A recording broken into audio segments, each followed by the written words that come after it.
Hello and welcome to another episode of India. Olá e bem-vindos a mais um episódio de Índia e a Esquerda Global. Se você é novo no programa, por favor, aperte o botão de inscrever-se. Considere também tornar-se um membro do YouTube, um apoiador no Patreon ou doar um pequeno valor usando o link na descrição. Mas no mínimo, curta, compartilhe, comente e assista ao programa. Sem mais delongas, deixe-me dar as boas-vindas ao ex-embaixador dos Estados Unidos, Chas Freeman. O embaixador Freeman é um diplomata e escritor americano aposentado. Ele serviu no Serviço Exterior dos Estados Unidos, nos Departamentos de Estado e de Defesa, em várias funções ao Paul Forward Awards. Different capacities over the course of 30 years. Most notably, he worked as the main interpreter for... Mais notavelmente, ele atuou como principal intérprete de Richard Nixon durante sua visita à China em 1972 e serviu como embaixador dos Estados Unidos na Arábia Saudita de 1989 a 1992. Embaixador Freeman, seja bem-vindo de volta à Índia e à Global Left. Fico feliz em estar com você. Grande parte da imprensa dos Estados Unidos tem falado bastante sobre a visita do presidente Trump aos 3 estados do Golfo, Arábia Saudita, Catar e Emirados Árabes Unidos. Há muito o que discutir, desde a necessidade dos Estados Unidos de encontrar aliados econômicos, até a própria ambição dos estados do Golfo de se tornarem líderes na região, passando pela estabilização da região, o que nos leva ao relacionamento dos Estados Unidos tanto com Israel quanto com o Irã. Mas, se o senhor pudesse começar compartilhando sua primeira impressão sobre como está interpretando essa visita do presidente Trump aos estados do Golfo.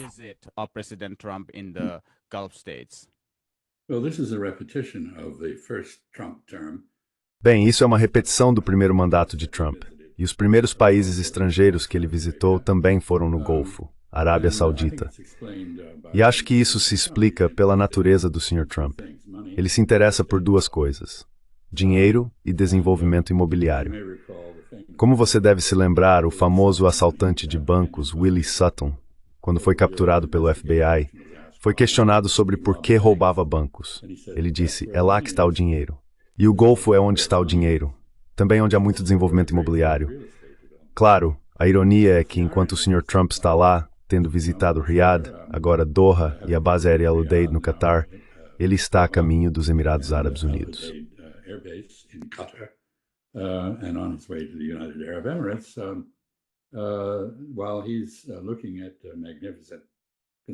Enquanto ele observa canteiros de obras magníficos por lá e fala sobre trocas de investimentos, os israelenses estão completando a demolição de Gaza da maneira mais horrível possível. E ninguém está fazendo nada a respeito disso. Ele também, é claro, no Golfo, conversou com os líderes, com Mohammed bin Salman e outros em Riyadh, porque houve um encontro dos países do Golfo lá. Ele deve ter falado com eles sobre suas negociações com o Irã. Acho que ele realmente quer uma reaproximação com o Irã. Ele quer ser o responsável por fazer a paz com o Irã. O Irã tem sido prejudicado pelos Estados Unidos há quase 75 anos, e os Estados Unidos de forma semelhante há cerca de 40 ou 45 anos, desde a tomada de reféns durante a Revolução Islâmica de 1979. Portanto, essa é uma relação de animosidade mútua de longa data.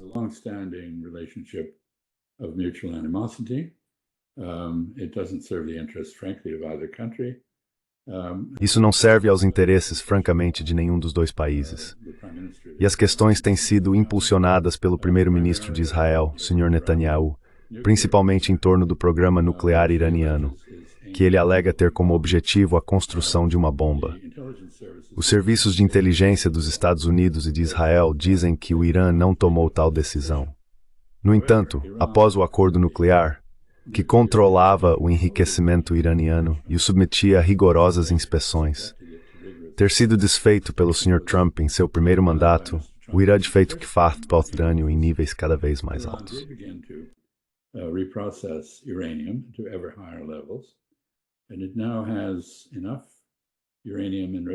E agora o Irã possui urânio enriquecido ao nível de 60% suficiente para construir, segundo nos dizem, cerca de 6 bombas em questão de dias, não semanas ou meses, porque o próximo passo para o grau militar é muito curto e as centrífugas iranianas agora são muito eficientes. Portanto, há um motivo para tentar pôr fim a essa animosidade e à questão da proliferação nuclear que o Irã pode representar.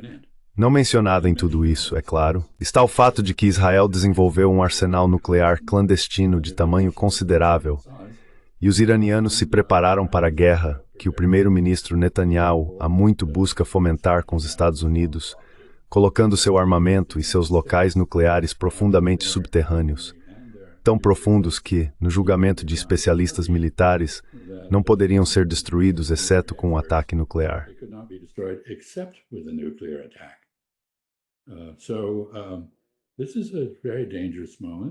Este é um momento muito perigoso. O Sr. Trump, em Riad, disse várias coisas importantes. Ele afirmou que os Estados Unidos não tinham inimigos permanentes. Disse que queria alcançar uma resolução pacífica das diferenças com o Irã, mas também reiterou a ameaça militar. Essa ameaça militar foi simbolizada pelo envio de bombardeiros B-52 e B-2 para Diego Garcia. Os B-52 parecem já ter partido. Não sei sobre os B-2. Mas as negociações estão avançando de forma irregular, principalmente em Mascate, Omã. Os omanitas tornaram-se mediadores inestimáveis entre o Irã e os Estados Unidos.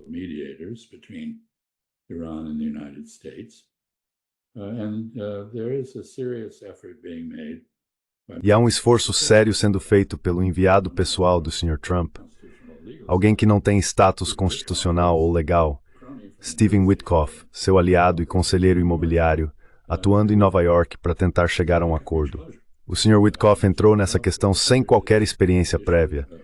Ele é um negociador habilidoso, mas novo na diplomacia, parece estar aprendendo e ouvindo. Ele obviamente está conversando com o Sr. Trump. E eu acho que o que os iranianos estão oferecendo é um retorno ao nível de enriquecimento anterior ao JARA-CPO, o Plano de Ação Conjunto Global, que é de 3,67%. Isso é suficiente para abastecer reatores e gerar energia, algo que o Irã tem uma necessidade perfeitamente legítima, mas não é suficiente para construir uma bomba.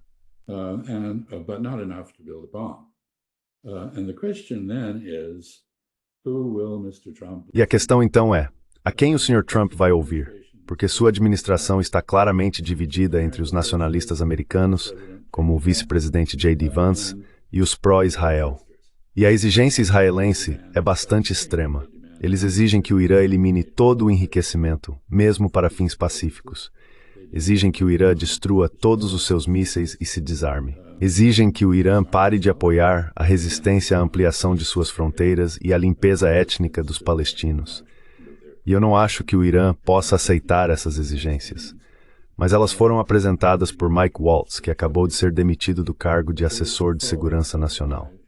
Mike Waltz, who was just fired as the National Security Advisor. They've been espoused by Marco Rubio, the Secretary of State. Essas ideias foram defendidas por Marco Rubio, o secretário de Estado. Existe uma facção no Senado, Lindsey Graham, Tom Cotton e outros, que parecem apoiar essas exigências extremas. É muito difícil prever o que vai acontecer. Mas eu realmente acho, voltando à sua pergunta original, Sr. Trump, peço desculpas pela extensão da minha resposta, mas esta é uma situação muito complexa. O Sr. Trump deve ter percebido em Riad e Doha que a situação no Golfo mudou radicalmente. Enquanto em seu primeiro mandato, ele promovia os Acordos de Abraão, que eram o núcleo de uma proposta de coalizão anti-iraniana entre os árabes do Golfo e Israel.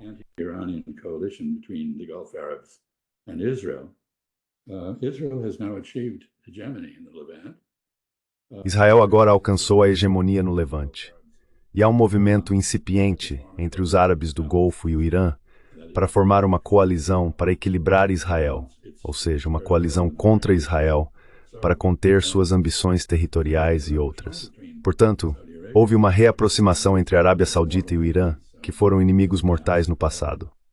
O ministro da Defesa saudita, Khaled bin Salman, filho do rei e irmão do príncipe herdeiro Mohammed bin Salman, esteve em Teherã conversando não apenas com seu homólogo, o ministro da Defesa, mas também com o líder supremo Khamenei.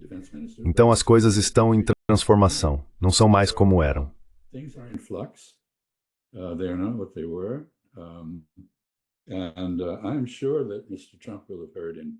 Tenho certeza de que o Sr. Trump ouviu, em Riad e em Doha, advertências de seus anfitriões contra uma guerra com o Irã, porque eles absolutamente não têm desejo de se envolver em algo assim.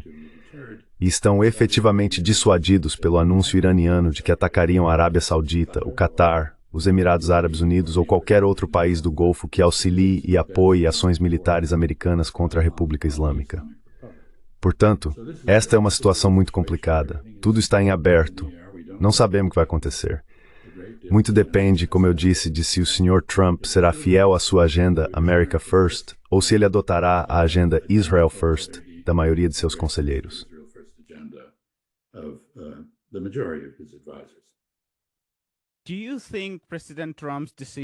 Você acha que a decisão do presidente Trump de abalar a ordem comercial global, em particular, mas que também tem sérias ramificações para a ordem financeira, aproximou o presidente Trump, ou os Estados Unidos, ou digamos, tornou os Estados Unidos mais dependentes dos estados do Golfo na Ásia Ocidental, considerando sua incapacidade de fechar acordos concretos com a Europa e o Canadá, e considerando, ao que parece, sua continuidade nas hostilidades com a China? Os Estados Unidos realmente precisam de parceiros econômicos alternativos e confiáveis. E uma das sugestões é que os estados do Golfo têm dinheiro, embora muitas vezes esse dinheiro seja superestimado.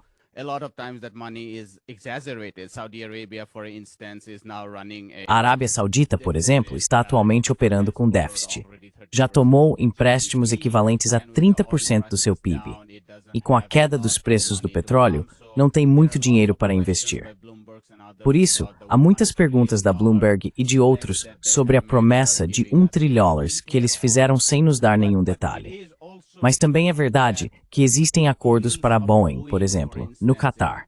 A Boeing tem passado por uma fase muito difícil, começando com um acidente, mas também com greves que duraram o ano todo.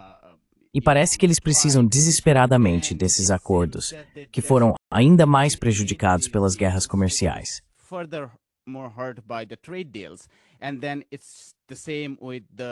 E o mesmo acontece com os mercados de capitais, com muito dinheiro sul-coreano e japonês saindo do mercado de títulos dos Estados Unidos, e o mercado de treasuries não está indo bem. É preciso que os fundos soberanos da Arábia Saudita e dos Emirados injetem mais dinheiro nos mercados de capitais dos Estados Unidos, incluindo o mercado de ações. Você acha razoável argumentar que os Estados Unidos estão buscando um pivô em direção à Ásia Ocidental agora? Digo isso porque, durante a retirada do Afeganistão, falou-se muito em se afastar da Ásia Ocidental para se voltar à Ásia Oriental, o que, claro, é uma questão estratégica, mas estou dando um viés econômico a isso. O que você pensa sobre isso?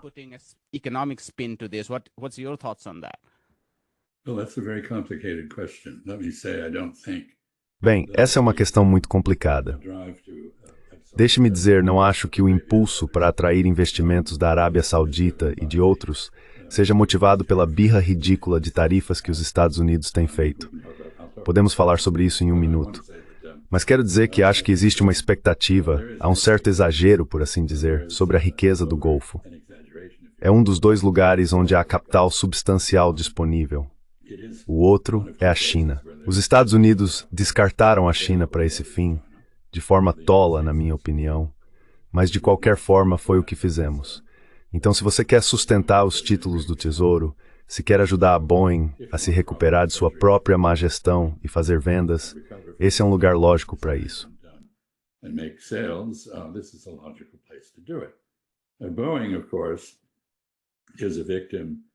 A Boeing, é claro, é vítima de duas coisas.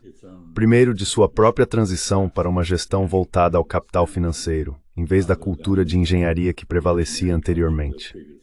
A empresa passou a fazer engenharia financeira, não engenharia real, e isso afetou a qualidade do produto. Em segundo lugar, os chineses haviam suspendido a entrega de pedidos anteriores de aeronaves.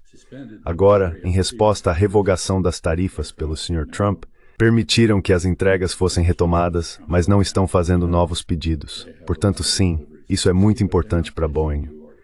É muito importante para o Tesouro dos Estados Unidos. É muito importante para o Sr. Trump.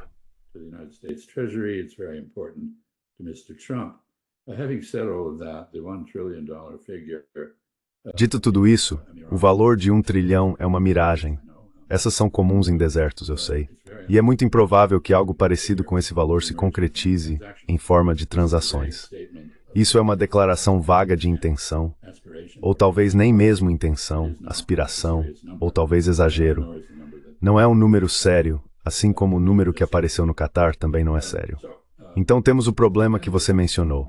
Na verdade, os sauditas em particular estão um pouco pressionados financeiramente. Eles têm um orçamento que exige um preço do petróleo mais alto do que o atual. Quase o dobro. Sim, isso mesmo.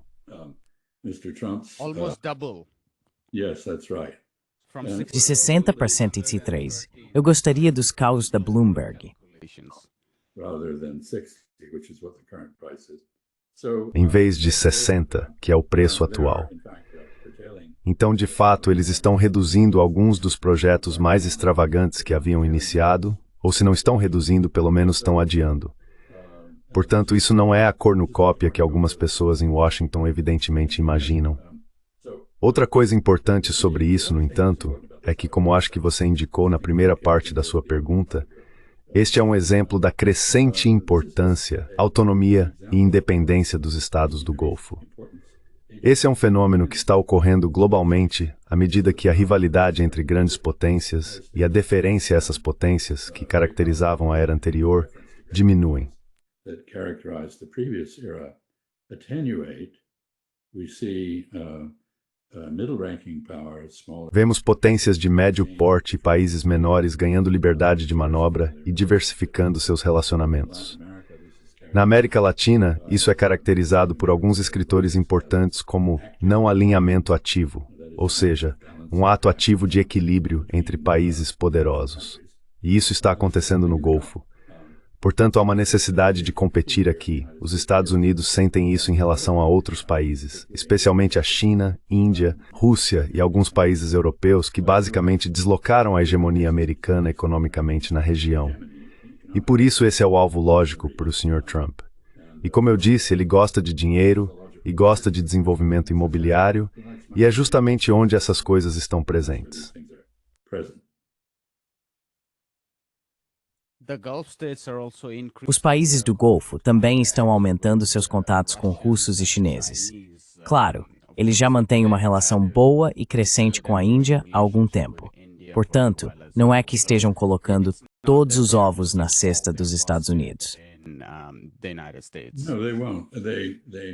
They learned long ago. Não, eles não vão. As the century Eles aprenderam há muito tempo que quando este século começou, e certamente depois de 2011, quando ocorreram as revoltas árabes e Hosni Mubarak e outros foram removidos do poder, a proteção americana tem seus limites e que precisavam diversificar seus relacionamentos. and that they did need O relacionamento deles tanto com a Rússia quanto com a China é relativamente novo. Russia in China is relatively Eles não tinham relação com nenhum dos dois até a Guerra do Golfo de 1990-91, quando se tornou necessário estabelecer relações para manter o apoio do Conselho de Segurança da ONU. necessary to retain UN. Mas eles desenvolveram esses relacionamentos de forma bastante ampla. Develop these relationships A China é agora o maior parceiro comercial da Arábia Saudita. partner for Saudi Arabia. Também tem uma presença comercial significativa nos Emirados Árabes Unidos. É um grande comprador de petróleo e gás do Catar. Qatari oil and gas, and of course it has a very good relationship with Iran,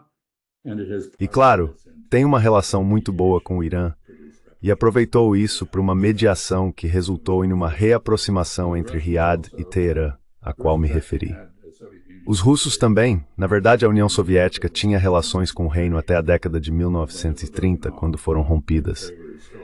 Elas foram restabelecidas durante a Guerra do Golfo de 1990-91, e isso também levou a uma grande parceria com a OPEP+, trabalhando de forma bastante eficaz para regular os preços do petróleo na medida em que qualquer cartel pode fazê-lo.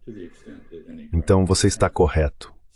Acho que a relação com a Índia também é relativamente nova, exceto, é claro, no que diz respeito à mão de obra expatriada indiana, indianos, paquistaneses, sul-asiáticos, além de singaleses, que são onipresentes no Golfo. That is ubiquitous in the Gulf. This is very important to India and to Pakistan and Sri Lanka because of Isso é muito importante para a Índia, Paquistão e Sri Lanka, por causa das remessas que a força de trabalho envia para casa, e também pelas habilidades em lidar com equipamentos modernos e instalações bancárias modernas, entre outras coisas, que os indianos e paquistaneses em particular adquirem ao trabalhar no Golfo. A Índia, no entanto, tem uma longa história de relações importantes com o Golfo, que a maioria esqueceu. Foi o exército indiano, não o britânico, que conquistou os estados cruciais, os pequenos reinos piratas na costa do Golfo no início do século XIX. E foi a Índia, foi o Raj que conquistou o Iraque, não o exército britânico propriamente dito. Foi um exército indiano sob comando britânico. British Army per se, an Indian Army under a British command. And so there's an ambivalent relationship between India. Existe, portanto, uma relação ambivalente entre a Índia e o Golfo, já que do ponto de vista do Golfo, a Índia tem uma tradição imperial naquela região. Mas isso foi superado à medida que a Índia se torna uma economia cada vez mais importante e um ator global. As relações se aqueceram. As questões religiosas que dividiam pelo menos os sauditas dos indianos foram deixadas de lado, ou seja, o politeísmo indiano. O hinduísmo não combina com o monoteísmo islâmico austero. Isso era um problema, não é mais. E assim, há muitas coisas acontecendo, não apenas com os Estados Unidos nesse momento, mas também com Pequim, Teherã, Delhi, Moscou e até países mais distantes, como o Brasil. And even countries farther afield, like Brazil. You said something very important that Você disse algo muito importante, que a situação mudou desde 2017, 2018, no sentido de que o genocídio e a limpeza étnica em Gaza se intensificaram, assim como o enfraquecimento do Hezbollah no sul do Líbano. Pode-se também acrescentar a queda de Damasco para al-Assad a esse contexto. E isso significa que o poder estratégico de Israel aumentou significativamente na região, o que fez com que a reaproximação entre o Irã e os estados do Golfo se tornasse ainda mais razoável. E eu acho que o Iêmen foi uma peça importante aqui, porque quando a ofensiva dos Estados Unidos começou, houve muita discussão na mídia americana, especialmente na Foreign Affairs, de que isso poderia caminhar para uma invasão terrestre. Claro, com o apoio dos Emirados Árabes Unidos e da Arábia Saudita para apoiar a Guarda Revolucionária Iraniana contra os Houthis.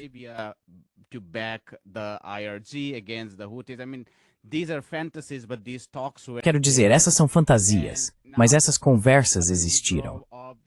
E agora a retirada repentina dos Estados Unidos, sem mencionar que eles nem sequer incluíram uma cláusula de trégua com Israel, deixa muito claro que a Arábia Saudita e os Emirados estão completamente certos de que não querem se envolver novamente na confusão do Iêmen.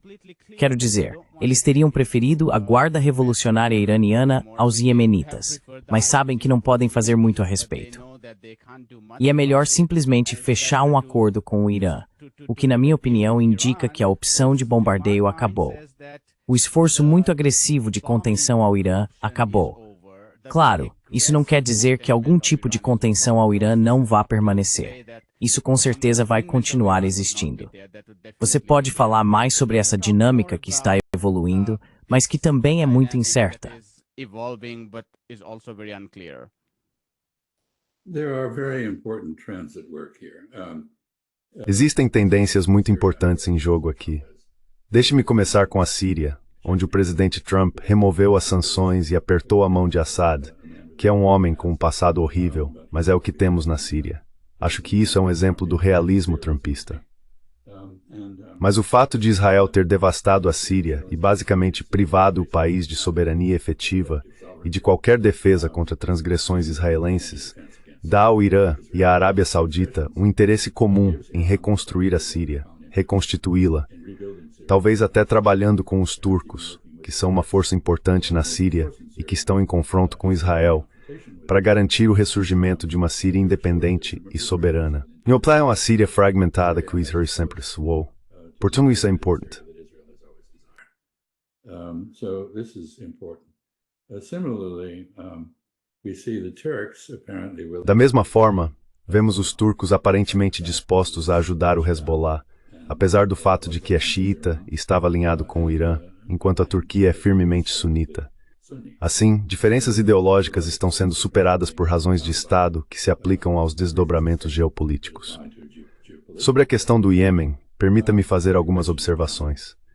Primeiro, isso ilustra a capacidade do presidente Trump de cometer julgamentos incrivelmente equivocados e, igualmente, de corrigir esses equívocos de maneira surpreendente.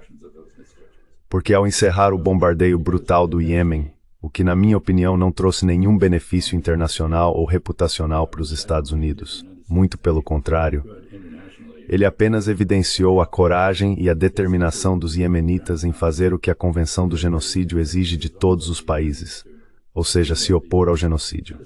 Eles são os únicos que realmente estiveram past worst Melody.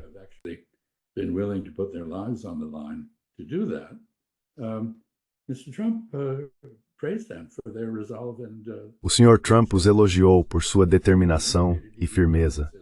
E como você indicou, ele não insistiu para que acabassem com o bloqueio do Mar Vermelho contra Israel. Eles não atacarão mais navios americanos, mas continuarão a bombardear Israel com mísseis ocasionalmente, pelo menos dentro de sua capacidade. E o bloqueio marítimo terrestre que eles iniciaram, algo sem precedentes, aliás, continuará. Portanto, qualquer embarcação que se dirija a Israel venha de Israel, transporte mercadorias em direção a Israel, ou seja, de propriedade de israelenses, estará sujeita a ataques. Além de ilustrar a capacidade do Sr. Trump de reconhecer erros e mudar de opinião e política, isso faz parte de um padrão mais amplo em que os Estados Unidos parecem estar declarando um certo grau de independência em relação à orientação israelense.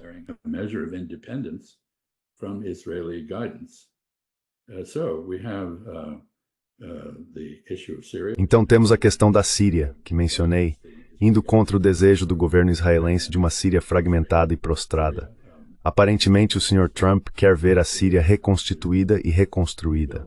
A questão de um cessar-fogo em Gaza agora é motivo de disputa, tanto porque o Sr. Whitlow inicialmente negociou um cessar-fogo com Israel e o Hamas, e Israel posteriormente quebrou esse acordo. Acho que o Sr. Whitlow agora está ciente de que há um padrão recorrente de desrespeito israelense aos compromissos que assumiu. E agora temos uma situação em que o Sr. Trump diz que haverá ajuda humanitária entregue a Gaza por americanos sob supervisão americana, não israelense. By Americans under American supervision, not Israeli. In the meantime, the Israelis are building distribution centers. Enquanto isso, os israelenses estão construindo centros de distribuição que o exército israelense propõe operar. Então há um desacordo aí. E também existe a questão do Iêmen, onde Israel não foi informado sobre as negociações e não participou do resultado. E por fim, temos a visita de Trump à região pela primeira vez, excluindo uma passagem por Israel, indo apenas para a Arábia Saudita, Catar e Emirados Árabes Unidos. Portanto, esses são indicadores muito importantes de algum grau de distanciamento entre o governo Trump, com sua política America First, e o governo de Israel. Até onde isso vai chegar, é impossível prever, porque o lobby sionista doméstico é muito poderoso. Because the domestic Zionist lobby is so powerful. We see, for example, E vemos, por exemplo, membros desse lobby, ou beneficiários financeiros desse lobby, no Senado, Lindsey Graham, Tom Cotton em particular, argumentando contra um acordo com o Irã, obviamente incentivados a fazer isso pelo lobby, que apesar de não ser registrado, é um braço de política externa do governo israelense. Então esse é um desenvolvimento muito interessante. Até onde isso vai chegar, não sabemos, mas reflete a aversão do Sr. Trump a ser manipulado. E o Sr. Netanyahu é o manipulador por excelência da política americana, e ele declarou isso publicamente. Não acho que o Sr. Trump goste de ser manipulado. I don't think Mr. Trump enjoys being manipulated. We've seen opening up Vimos alguns sinais de esperança surgindo na relação entre Ucrânia e Rússia, mas parece que acabou não levando a lugar nenhum, pelo menos por enquanto. Não devemos descartar a história ou fechar o livro sobre isso. Ainda está em evolução. Mas já vimos esse tipo de esperança antes e o presidente Trump respondendo a elas, mas novamente acaba não dando em nada. Então, quão esperançoso você está no momento sobre o presidente Trump escolher um Witkoff em vez de um Walls? Ou sobre sua capacidade de agora contornar Israel ao fazer essa visita aos estados do Golfo? Mesmo dentro dos acordos de Abraão, havia a condição de que eles teriam que aceitar um bom relacionamento com Israel.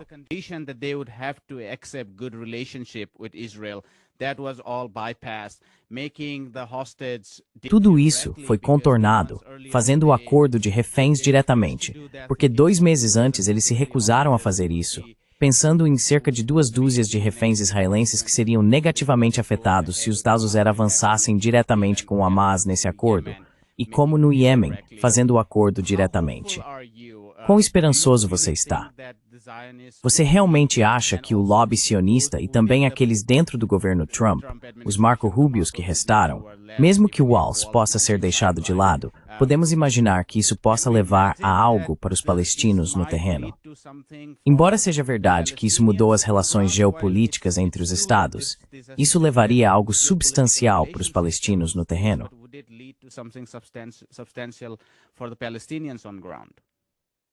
It's uncertain, of course.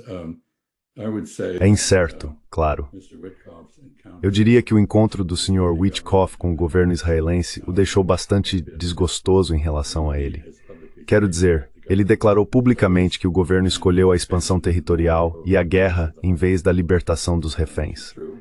O que é verdade, mas não é algo agradável para o governo Netanyahu ouvir. Ele e seus colegas, ao negociarem diretamente com o Hamas, mostraram que é possível negociar com o Hamas, que eles cumprem sua palavra, que é possível avançar. E basicamente isso não deveria surpreender ninguém. Se você quer resolver um problema, precisa conversar com as pessoas que criam o problema ou que são o problema. Só assim é possível resolver as questões. only then can you solve the issues. Indirect talks have their use, perhaps, but they Conversas indiretas têm sua utilidade, talvez, mas são inerentemente insultuosas e deslegitimadoras, e limitam o que cada lado pode aprender com o outro. Portanto, aquele avanço mostra que a paz é possível com a liderança palestina do Hamas. Claro, ainda estamos longe disso. Deixe-me dizer que a abordagem característica do Sr. Trump para negociações tem 2 elementos. Um são ameaças ultrajantes, e o outro é um otimismo excessivo, destinado a aumentar as chances de sucesso nas conversas. Vimos ambos em todos os contextos que você mencionou. Deixe-me falar sobre a Ucrânia por um momento. O governo Trump entrou nas negociações sobre a Ucrânia, tendo absorvido a propaganda americana e britânica sobre o assunto, e sem compreender a natureza das questões envolvidas. and misunderstanding the nature of the issues involved. From the Russian point of view, there was a rebuff to any Do ponto de vista russo, houve uma rejeição a qualquer resolução diplomática das preocupações russas, o que levou a Rússia a implementar um ultimato em fevereiro de 2022 ao invadir a Ucrânia. Russian objectives have Os objetivos russos sempre foram claramente declarados, mas o Ocidente preferiu atribuir outros objetivos à Rússia. A Rússia não quer conquistar toda a Ucrânia. Nunca defendeu que deveria fazê-lo. Ela falou de forma nostálgica sobre a Ucrânia como um país irmão, uma nação muito próxima da história e identidade russas. Mas isso não se traduz responsabilidade de desejo de regime czarista ou a União Soviética ou qualquer outra coisa. the Tsarist regime or the Soviet Union or whatever. So Russia has had 3 objectives, always. First is Então a Rússia sempre teve 3 objetivos. to be mentioned. O primeiro é proteger, bem, não necessariamente o primeiro, mas o primeiro a ser mencionado, talvez, é a proteção da minoria de falantes de russo, cerca de 29%, na Ucrânia contra a assimilação forçada e negação de direitos culturais e linguísticos. Os russos buscaram em Minsk e conseguiram, ao menos em teoria, um acordo semelhante ao de Quebec, que no Donbass, Donetsk e Luhansk, pelo menos, os falantes de russo teriam o direito de usar sua própria língua para a educação, seus filhos e para se comunicar com as autoridades locais, enquanto o ucraniano seria a língua nacional. While Ukrainian would be the national language. So this is a major concern, but that's been taken off. Então essa é uma grande preocupação, mas isso basicamente foi descartado porque os russos agora incorporaram as áreas de língua russa ao seu próprio país, não reconhecido internacionalmente, mas está na Constituição russa. There might be Pode haver alguma negociação sobre onde ficam as fronteiras, mas é só isso. A Ucrânia não vai recuperar esses oblasts. A segunda questão, e muito mais importante, ou exigência, era que a Ucrânia retornasse à neutralidade que havia proclamado quando se tornou independente, com base na qual Moscou a reconheceu como um país independente. Moscow recognized it as an independent country. Of course, Ukraine has, under Western urging, E claro, a Ucrânia, sob incentivo do Ocidente e com o forte apoio de pessoas da Ucrânia Ocidental, que tem um histórico questionável em relação à Rússia, abandonou essa neutralidade e buscou a adesão à OTAN.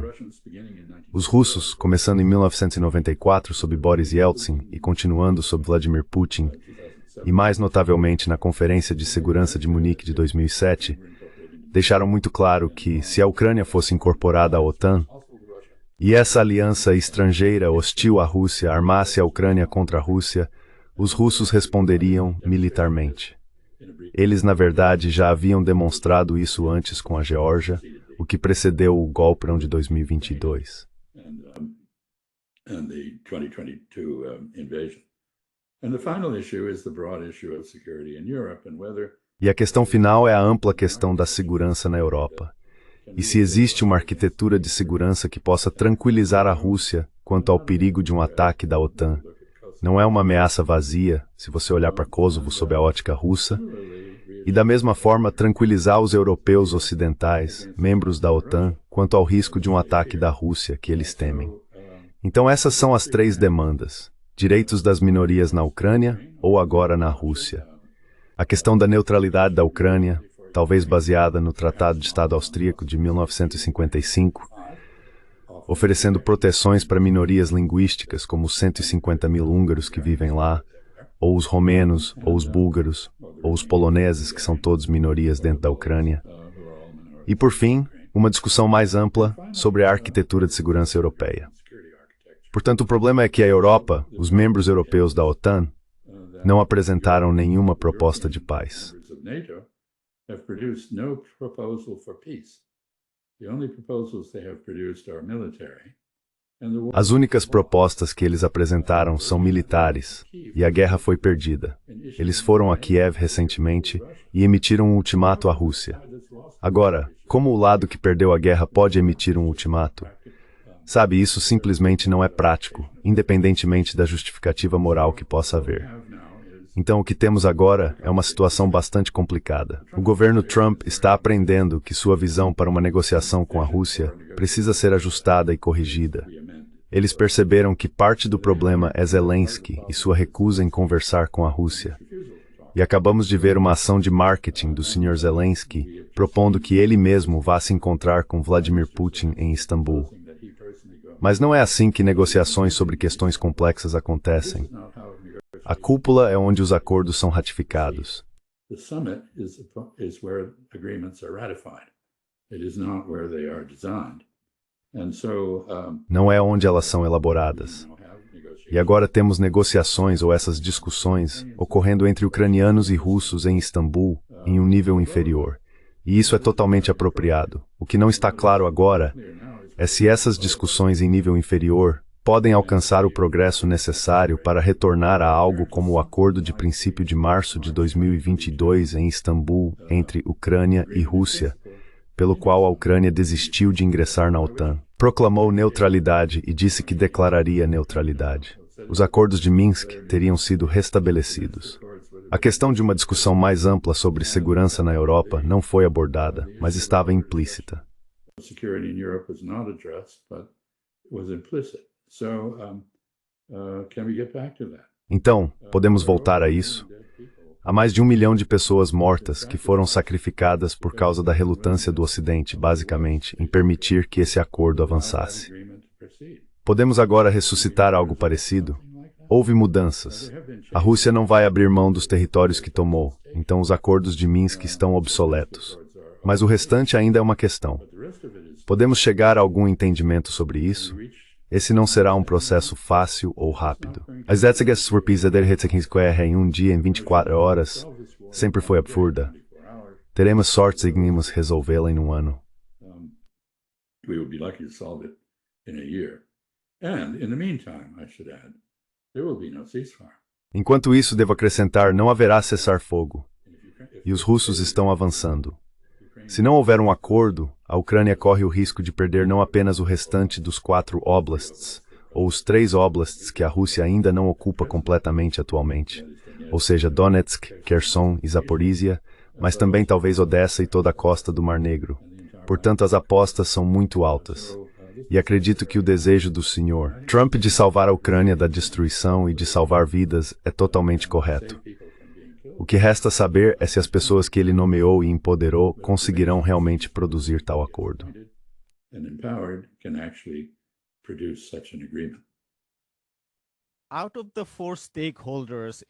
Dos 4 atores envolvidos na Ucrânia, Rússia, Estados Unidos e Europa, 2 mais ou menos não mudaram sua postura. Um deles é, claro, a Rússia, porque venceu a guerra.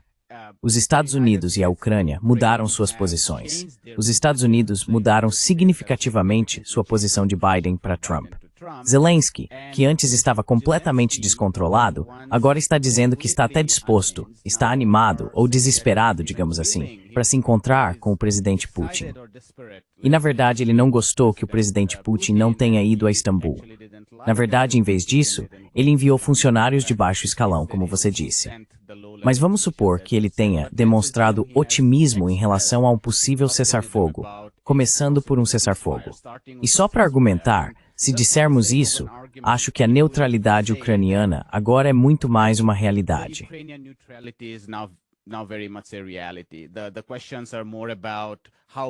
As questões são mais sobre o quanto a Ucrânia seria desmilitarizada e, você sabe, haverá algumas perguntas sobre futuros acordos de segurança, mas até mesmo as questões sobre os oblasts também estão mais ou menos resolvidas.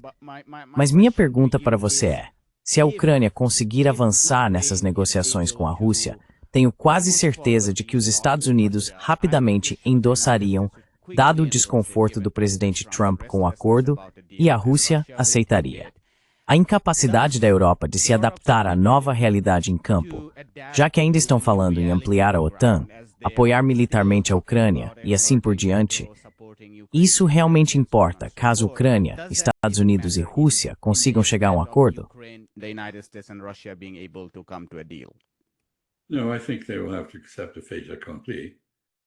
Não acho que eles terão que aceitar um fato consumado. Essa é a realidade. Enquanto isso, é claro, eles estão muito perturbados com a retirada do guarda-chuva de segurança americano, sob o qual se abrigaram nos últimos 80 anos. Sabe, durante esses 80 anos, basicamente deixaram de definir sua própria ordem europeia e permitiram que os Estados Unidos, ou incentivaram os Estados Unidos, ou se agradaram com os Estados Unidos, fizessem isso por eles. E os Estados Unidos, aparentemente sob Trump, não estão mais dispostos a fazer isso. Então vemos uma expansão dos orçamentos militares, vemos uma política interna muito conturbada em relação a esse tema, com a Alemanha muito dividida entre seus vários partidos políticos, agora sob um novo chanceler bastante impopular e bastante belicista. E temos uma situação semelhante no Reino Unido com o Partido Trabalhista também bastante belicista. E also atrás, você me ser menos dividido em essa house ignólia. Bem, não, os britânicos sempre foram, desde o século XIX, desde a Guerra da Crimeia e o Grande Jogo na Ásia, muito anti-Rússia, eles sempre foram muito russofóbicos e estão agindo de forma consistente com essa história. Mas, de qualquer forma, a realidade é que, se você olhar para o que aconteceu na Ucrânia, a Rússia avançou muito lentamente na conquista de território ucraniano. Não demonstrou nenhuma capacidade de ir além da Ucrânia e atacar qualquer outro país. Então, toda essa história de medo dos russos aparecerem novamente em Paris, como fizeram após a guerra, é simplesmente um absurdo. De qualquer forma, o medo da Rússia serve como justificativa para o keynesianismo militar na Alemanha, rompendo com a austeridade que os alemães tradicionalmente sempre defenderam.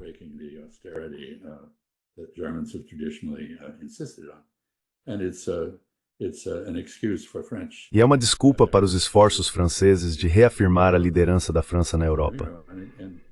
E como eu disse, está de acordo com a tradição britânica. Mas no final das contas, o exército britânico tem cerca de 70 mil pessoas. Eles caberiam em um estádio de futebol. E se alguns deles forem para a Ucrânia, como o próprio governo britânico admitiu, sem o apoio americano, eles ficam totalmente vulneráveis. E veja, você fala sobre uma força de resiliência na Ucrânia. Eu daria a ela uma sobrevida de alguns dias sob ataque russo. E acho que haveria um ataque russo, porque os russos entraram nessa guerra porque não queriam forças hostis em sua fronteira com a Ucrânia. Eles estão dispostos a aceitar os Estados Bálticos, porque os Estados Bálticos realmente não representam ameaça para eles. Because the Baltic states really are no threat to them. But an armed Ukraine integrated into Western. Mas uma Ucrânia armada e integrada a uma aliança ocidental hostil à Rússia é uma ameaça. De qualquer forma, acho que há várias questões sobre o que vai acontecer. Primeiro, acredito que os generais, tanto do lado russo quanto do ucraniano, na verdade gostariam de ver essa guerra terminar. São os políticos que querem continuar com ela. E há alguns indícios de que os generais que se conheciam quando estavam sob o comando comum da União Soviética têm conversado entre si fora das câmeras. E o Sr. Zelensky tem sido um obstáculo principal ao realismo do lado ucraniano. Por que isso acontece? Não está claro. Ele foi eleito com uma plataforma de paz. Em 6 semanas ele havia revertido essa posição. Isso foi por causa de ameaças à sua vida por ultranacionalistas? Ou foi por pressão do Ocidente? Or was it because of Western pressure? What was the reason? We don't know. He's a gifted actor. Qual foi o motivo? Não sabemos. Ele é um ator talentoso. Sabemos, suspeita-se que as falas que ele entrega não são escritas por ele. Então o Sr. Zelensky, você sabe, ele acabou de estar em Ankara, conversando com o presidente Erdogan, presumivelmente tentando impulsionar novamente a mediação turca nessa situação. Ele precisa de paz. Se ele conseguisse alcançar a paz, talvez pudesse até se aposentar em algumas de suas casas no exterior, porque ele possui uma boa variedade de propriedades em lugares luxuosos. Então uma coisa que é muito importante aqui, e que ilustra a ineficácia dos europeus, suas divisões internas, sua incapacidade de chegar a qualquer conclusão, exceto a mais fácil, que é continuar a ação militar, é que a questão da Ucrânia ingressar na União Europeia não foi contestada pelos russos. It has not been objected to by the Russians. It's not an issue for the Russians. It's an issue for... Isso não é um problema para os russos. É um problema para a UERE. No entanto, a UERE não está discutindo como acomodar a agricultura ucraniana quando os agricultores franceses são contra, ou como lidar com a corrupção na Ucrânia, ou o fato de que a Ucrânia agora é uma ditadura em vez de uma democracia, ou os danos causados à indústria ucraniana, ou o fato de que a Ucrânia é o país mais pobre da Europa e exigiria enormes subsídios dos outros membros da UENA. Todas essas questões deveriam estar sendo discutidas. Não estão. Não estão sendo discutidas. Então, na única área em que a Europa poderia agir com responsabilidade, ela não está agindo com responsabilidade.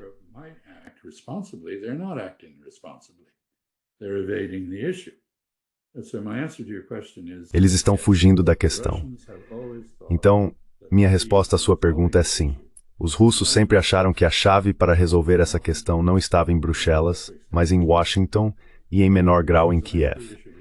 E o Sr. Zelensky emitiu um decreto tornando as negociações com os russos ilegais, mas agora ele ignorou seu próprio decreto e eles estão em Istambul, presumivelmente se preparando para uma negociação. Esta não é uma situação sem esperança, quero dizer. As pressões pela paz são muito grandes. E acho que o Sr. Putin quer isso. Acho que os militares dele querem isso. Mas eles querem em termos que satisfaçam, pelo menos em parte, os motivos pelos quais foram à guerra. O quanto não sabemos.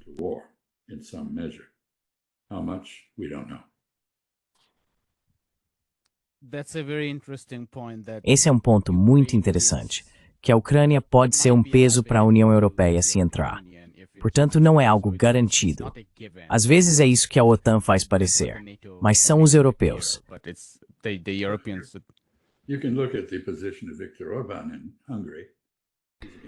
Você pode observar a posição de Viktor Orbán na Hungria.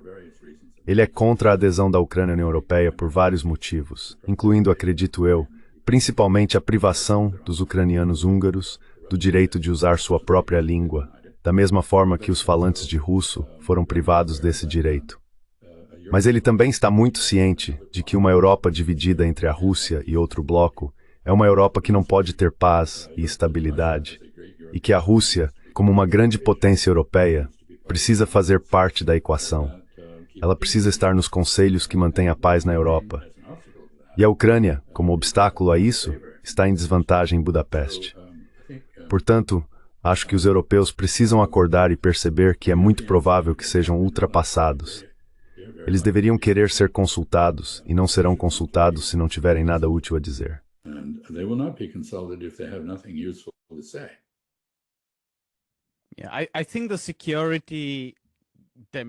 Acho que a dimensão da segurança é uma grande parte da divisão europeia. Trata-se de decidir se devem avançar para uma relação com a Rússia que garanta seus interesses de segurança ou se devem manter a agenda da OTAN. Acho que essa é uma questão muito divisiva na Europa. O que você acrescentou ainda é que, mesmo do ponto de vista econômico da entrada da Ucrânia na União Europeia, não é algo simples, dado, como você disse, os interesses dos agricultores franceses em relação à agricultura ucraniana. Considerando que os agricultores franceses já não estão muito satisfeitos. Eles estão agitados porque há uma depressão nos preços, as compras governamentais não são suficientes e assim por diante. Eles estão sempre insatisfeitos. Eles estão sempre insatisfeitos, sim.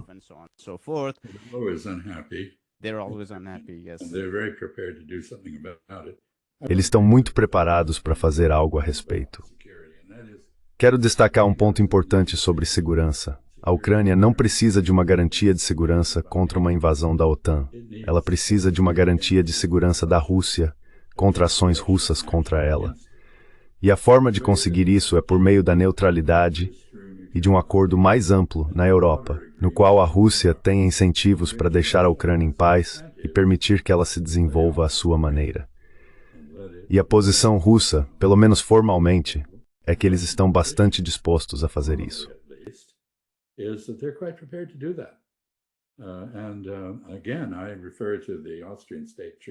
E novamente refiro-me ao Tratado de Estado Austríaco de 1955, que no auge da Guerra Fria resultou no estabelecimento de uma Áustria independente e neutra, com respeito garantido aos direitos das minorias, ou seja, falantes de italiano, esloveno e húngaro que vivem neste país de língua alemã. E isso funcionou muito bem. A Áustria tornou-se um país muito próspero, bastante democrático, e não se juntou a nenhum bloco. Mas está, é claro, muito associada ao restante da Europa, integrada à economia europeia. Portanto, esse é o tipo de futuro que os ucranianos deveriam desejar. E acredito que europeus, americanos e russos se beneficiariam ao ajudá-los a alcançá-lo.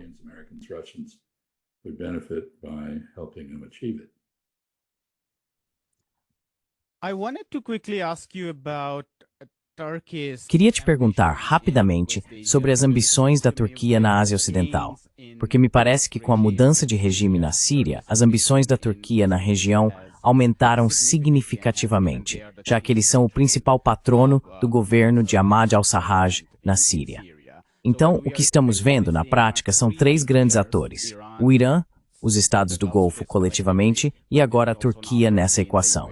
A Turquia está tomando essas medidas para se afirmar como líder geopolítico, desde organizar conversas em Istambul entre russos e ucranianos, até às vezes ameaçar Israel em sua disputa por mais território no oeste da Síria.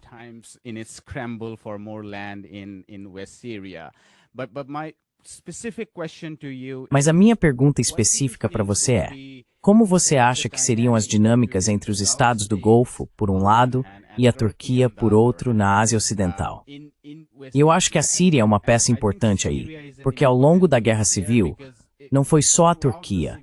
Os Estados do Golfo investiram muito dinheiro, muitas armas e muito material ideológico.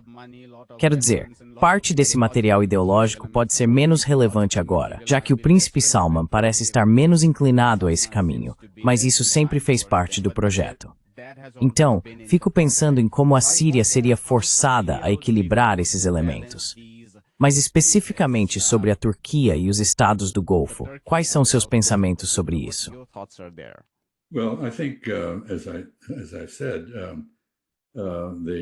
Bem, eu acho que, como já disse, a devastação de Israel na Síria, a destruição da soberania síria efetiva e a conquista da hegemonia no Levante por parte de Israel dão ao Irã, aos Estados do Golfo e à Turquia um interesse comum em reconstituir, reconstruir e restaurar a soberania síria. E é isso que estamos vendo acontecer com discussões positivas entre sauditas e iranianos, por exemplo, sobre a Síria. Quero dizer, algo impensável há algum tempo, eles disputavam influência ali. Agora eles têm interesse em exercer influência para fortalecer o Estado sírio contra Israel. Eles compartilham esse interesse com a Turquia, e vimos, como você indicou, encontros próximos de natureza hostil entre a Força Aérea Turca e a Força Aérea Israelense nos céus da Síria. O mesmo, como também mencionei, se aplica ao Hezbollah, que a Turquia agora aparentemente está disposta a ajudar. O Irã já não consegue mais fazer isso por causa da devastação da Síria e da impossibilidade de chegar ao Hezbollah diretamente com algum tipo de assistência.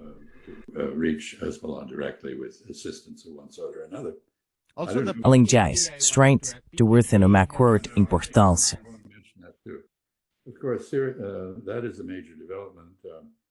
Claro, isso é um grande acontecimento.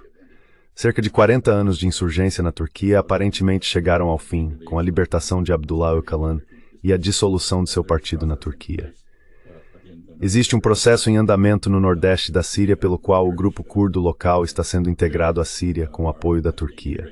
Eles prefeririam ser independentes, mas isso já não é mais uma opção agora que o PKK saiu de cena.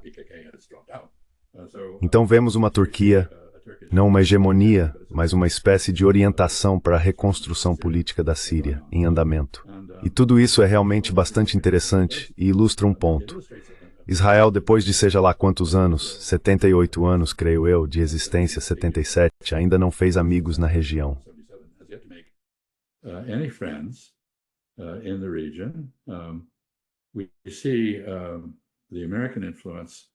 Vemos a influência americana, que garantiu a segurança de Israel, por exemplo, os acordos de Camp David, estar bastante abalada agora por causa da tomada do corredor Filadélfia por Israel, a fronteira entre o Egito e Gaza, em clara violação dos acordos de Camp David. Também vimos a Força Aérea Egípcia substituindo seus F-16 por J-10C chineses, algo realmente extraordinário. Não acho que isso tenha acontecido em nenhum outro lugar. E claro, no conflito entre Índia e Paquistão, os J-10C se saíram muito bem. Então o Egito parece estar saindo lentamente da órbita americana. E a Jordânia, claro, está sitiada, muito agitada pelo que está acontecendo, pelas atrocidades que os israelenses estão cometendo na Cisjordânia e pelo esforço de deslocar mais palestinos para a Jordânia.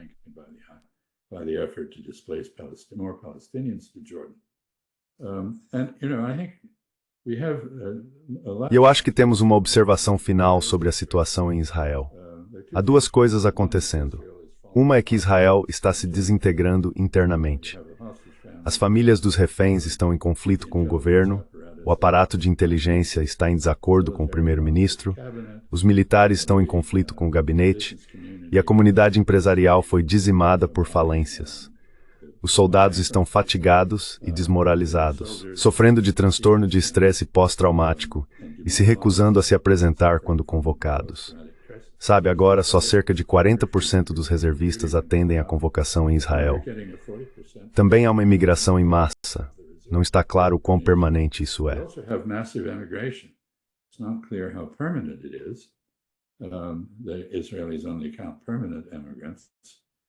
Os israelenses contam apenas os emigrantes permanentes, então subestimam consideravelmente o seu problema. Mas muitos israelenses já não têm mais fé no futuro do seu país. Isso contrasta com o sentimento de triunfo do gabinete extremista. Eles acreditam que destruíram e dizimaram o Hezbollah, devastaram a Síria e estão prestes a tomar Gaza, expulsar os palestinos da Cisjordânia e anexar diretamente terras palestinas, o que acabaram de fazer.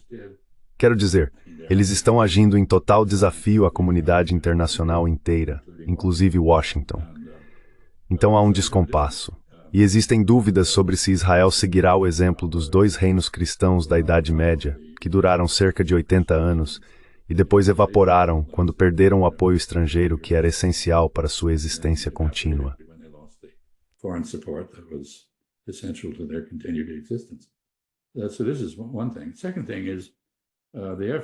Então esse é um ponto.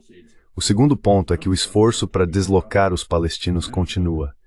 O Sr. Trump está falando sobre assumir Gaza e sua administração. Algumas pessoas de seu círculo estão ativamente buscando pátrias para palestinos deslocados.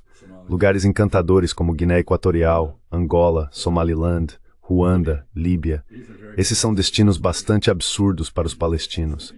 E não acho que tenham muita viabilidade nesse sentido. Por mais dinheiro que aqueles que tentam promover isso estejam dispostos a investir nesses países. Portanto, este é um momento muito perigoso para Israel, para aqueles que, apesar de seu comportamento atroz, gostariam de ver Israel prosperar como Estado a longo prazo. Israel está fazendo tudo o que pode para prejudicar essa possibilidade. E não se pode ter certeza de que ainda existirá daqui a 10 ou 15 anos. You can't be sure that it will be around in 10 or 15 years. We'll leave it there, Ambassador Freeman. That was Vamos encerrar por aqui, embaixador Freeman. Foi uma excelente conversa.